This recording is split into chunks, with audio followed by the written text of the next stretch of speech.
Hello learners, welcome to NIO Studio. In this course, we will learn about the Indian folk and tribal art. Today, let's focus on possibilities and opportunities in context to folk art. India is a land of diverse cultures, languages, traditions and art forms. Among numerous forms of artistic expression, folk and tribal art holds a special place, reflecting the vibrant mosaic of India's heritage. Dear learners, in the previous lesson, we have learnt about the importance and relevance of folk and tribal art. Now let's look at the objectives of this lesson, where the possibilities and opportunities in context to folk art. After studying this lesson, you will be able to describe the current environment and commercial aspects of folk art, and you will be able to discuss the international recognitions of Indian folk arts, and you will also be able to outline the government's effort and initiation to promote and develop the folk arts, and you will be also able to identify the commercial opportunities within the folk art sector, and you will also be able to explore potential career opportunities in the field of folk art. Here you see the objectives.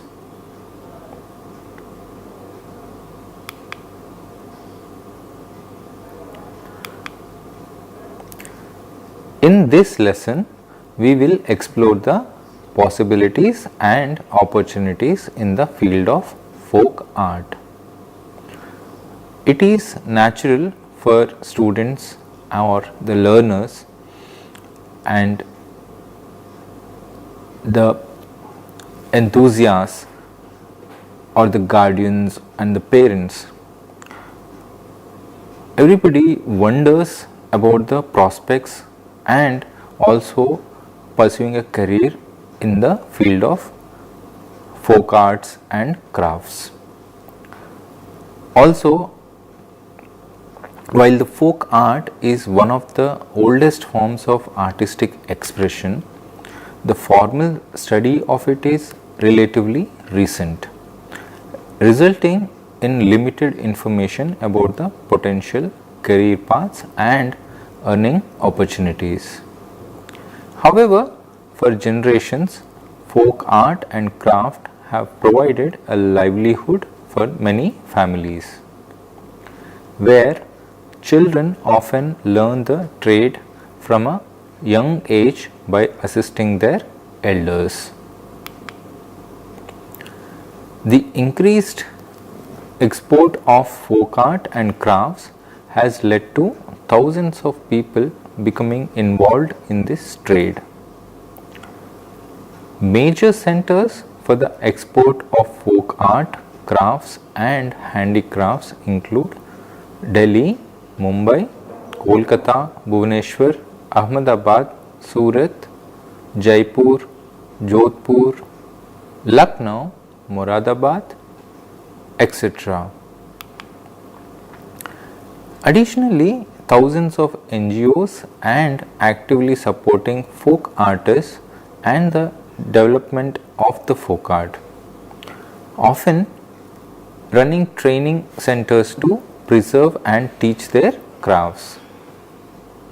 There are hundreds of such centers across Rajasthan, Gujarat, Odisha, West Bengal, Andhra, Tamil Nadu, etc. Folk art and handicrafts have become integral to everyday life. These artworks now commonly display in homes across the country. Designers specializing in these crafts are in high demand in contemporary Indian society, attracting many young people to pursue career in this field. With the time, changes in folk art forms are inevitable.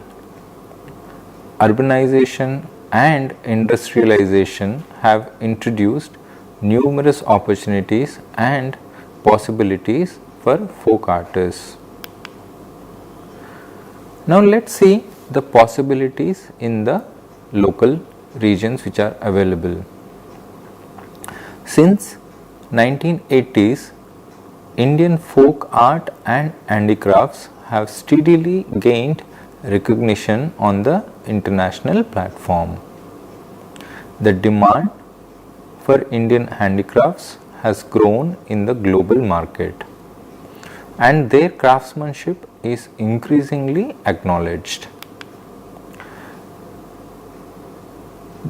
For example, if we see the Bharat Mahotsav organized by Government of India plays a pivotal role in popularizing Indian folk art and handicrafts.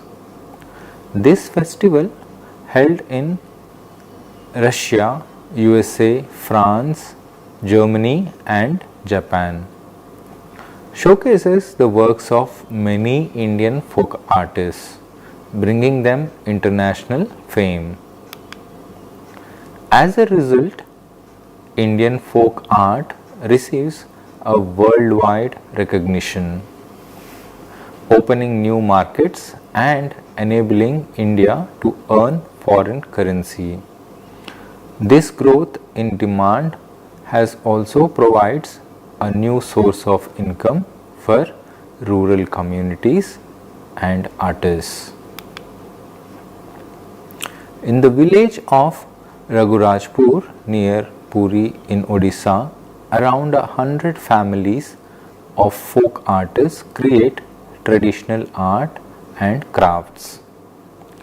Each family has dedicated rooms where they practice their age-old crafts, which include Patachitra, Tadpatra Chitra, masks, wooden toys and other home decorations.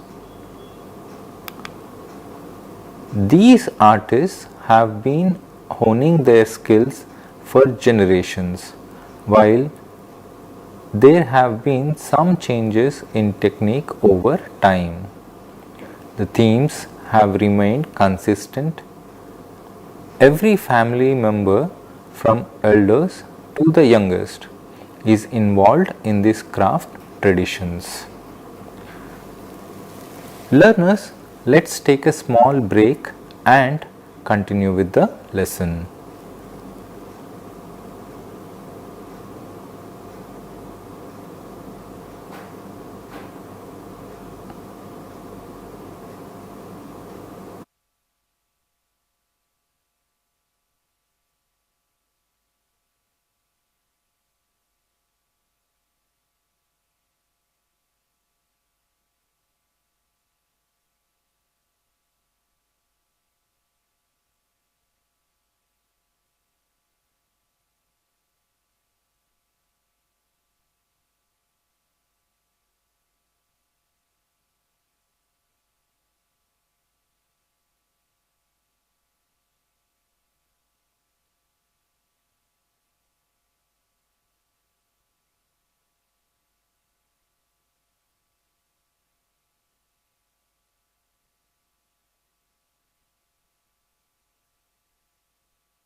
प्रकाशित करने राहों को आलोकित करने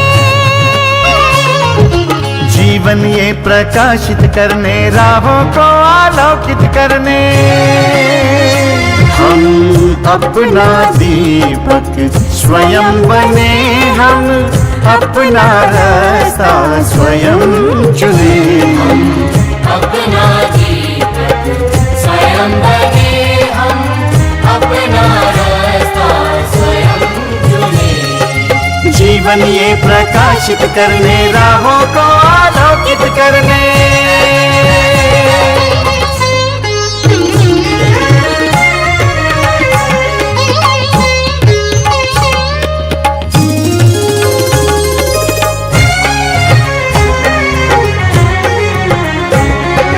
धन साधन समय की सीमा से विद्यालय जो मुक्त हो, धन साधन समय की सीमा से विद्यालय जो मुक्त हो। कभी पढ़े हम कहीं पढ़े, वे विषय की लोच से युक्त हो। कभी पढ़े हम कहीं पढ़े, वे विषय की लोच से युक्त हो। मित्रों हम उठे और जागे, मंजिल आने की ध्वनि सुने। हम अपना दीपक स्वयं बने, हम अपना रास्ता स्वयं चुने। जीवन ये प्रकाशित करने, राहों को आलोकित करने।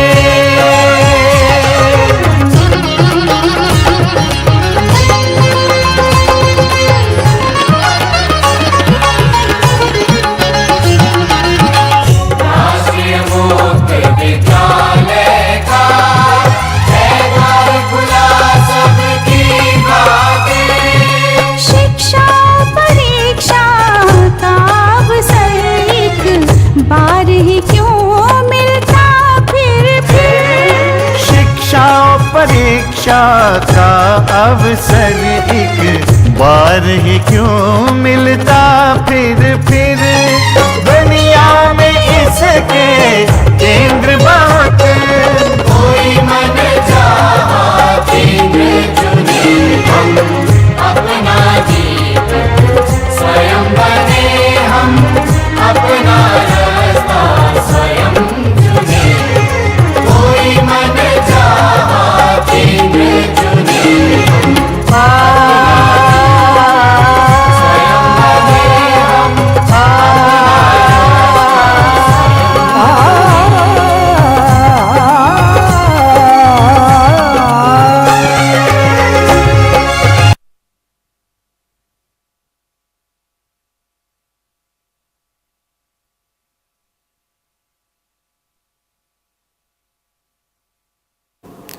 Welcome back, learners.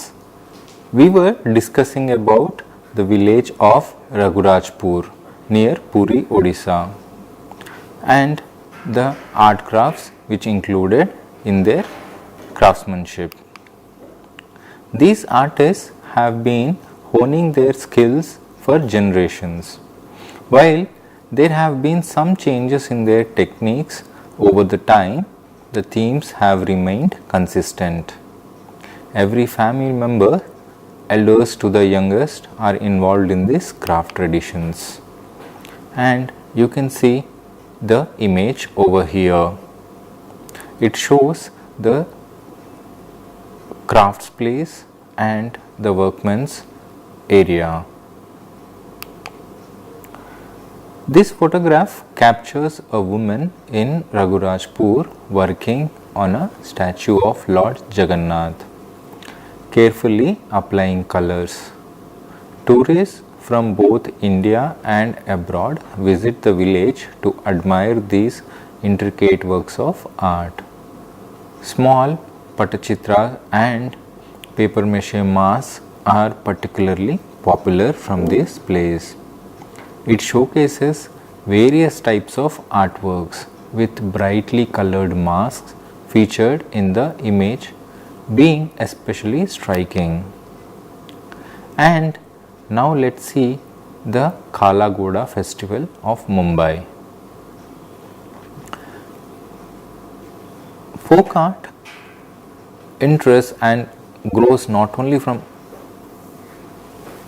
locally but also internationally among various public who are viewing it with renewed enthusiasm.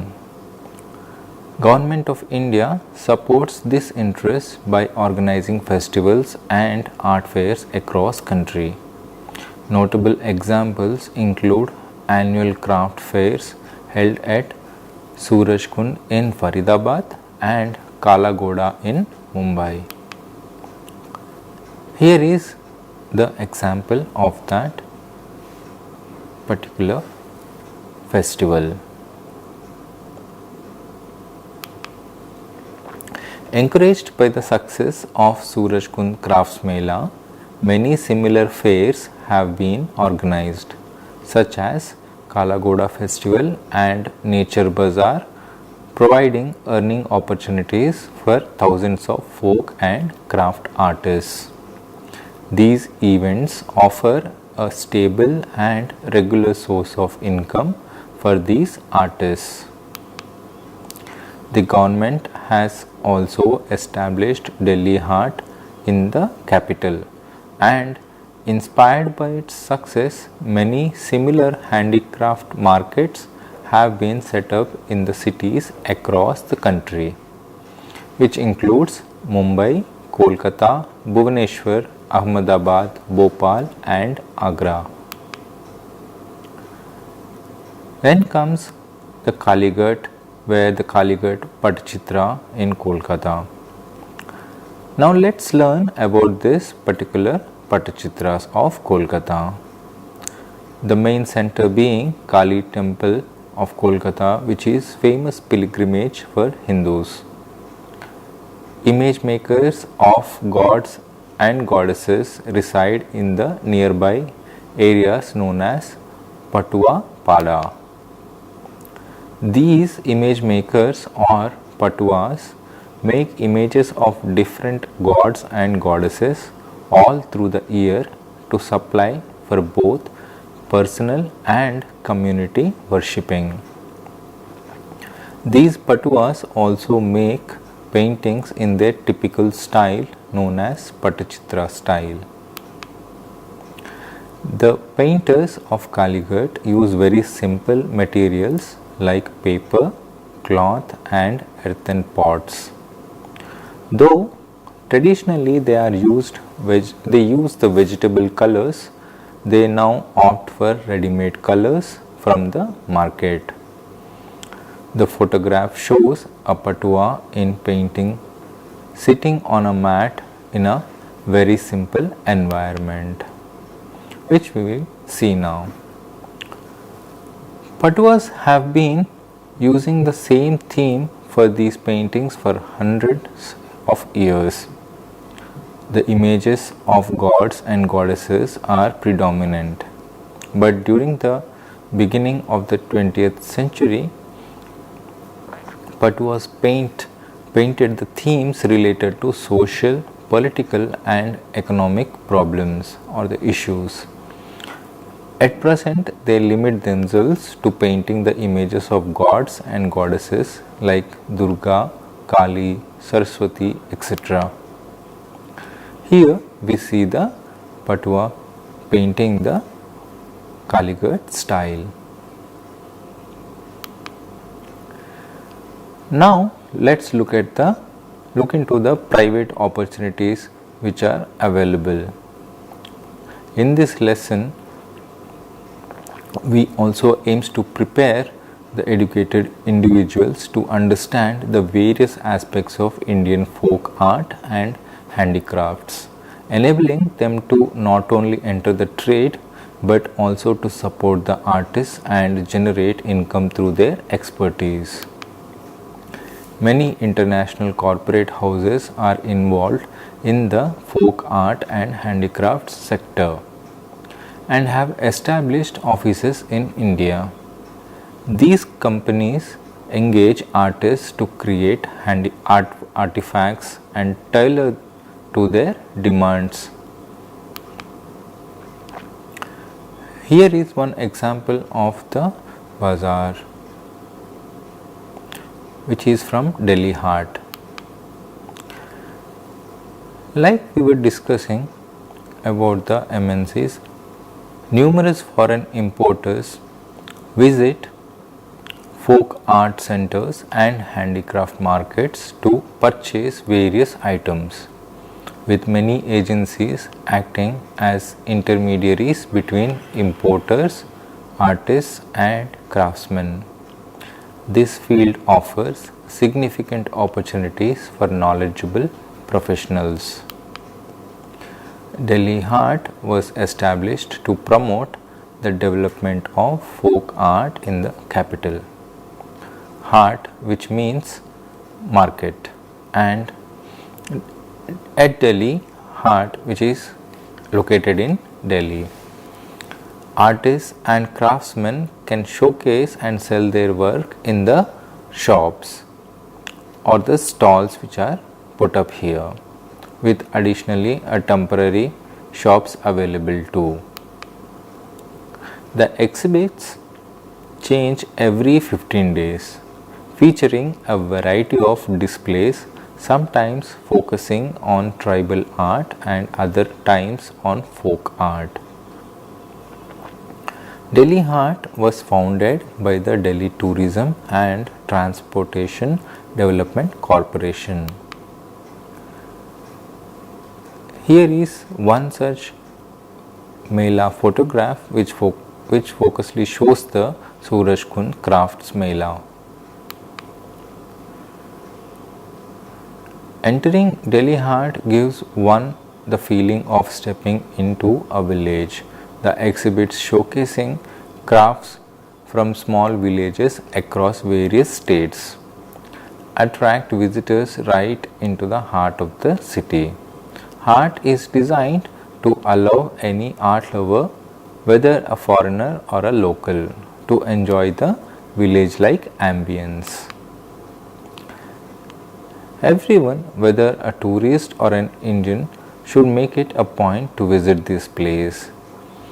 In addition to the exhibits, a variety of food from different states are available. Folk artists also demonstrate their skills in the shops as viewers watch weaving the clothes, painters creating their artworks and interact with the visitors. This gives an immense opportunity to enjoy the crafts lively, and this also provides a unique opportunity to learn about the arts of specific states. Embroidering the cloth, silk, cotton, woolen garments and home decorations are all available in these stalls. In the Delhi Haat also hosts performances of folk dance, music and cultural programs, which enriches the experience for the viewers. Now let's see the opportunities in the field of government establishments. The central and state governments are making significant efforts to protect and support folk artists and handicrafts by establishing offices throughout the country. Thousands of people are employed to support the folk art sector. Handicraft development corporations have established offices across the country to facilitate the marketing of these artworks. The offices provide special training to enhance techniques and designs. Numerous programs have been introduced to raise international awareness of Indian folk art and crafts, with state handicraft boards in each state actively contributing to these efforts. Handicraft showrooms and emporiums have also been set up in major cities to promote folk arts. As we have seen, the Surajkund Craft Melas is a major art fair in India, attracting hundreds of artisans from various parts of the country. This annual fair, held Surajkund, Haryana draws lakhs of visitors who purchase their products. The art and artists are also showcased in SAARC countries. The Surajkund Mela was first held in Faridabad in 1987. Painters, sculptors, weavers and artists come to showcase their work at this event.